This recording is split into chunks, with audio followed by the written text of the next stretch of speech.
Na tũgĩthi na mbere na riboti ingĩ kumana na ũthũkangia ũrĩa ũhanĩkĩte na mbura ĩrĩa ĩrathiĩ na mbere na kura.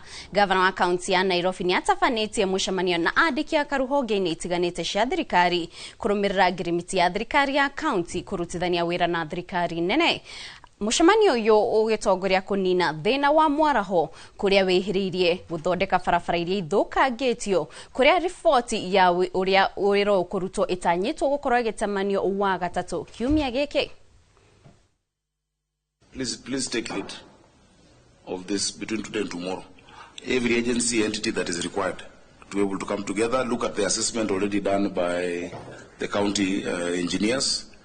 Get that validated with the minister, the Kura, incorporate Kenha, and Kera also, they do some roads in the city.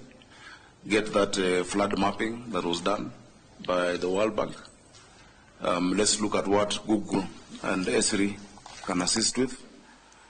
And then we might need to sit again on Wednesday, yeah, just on this issue of the flood mitigation.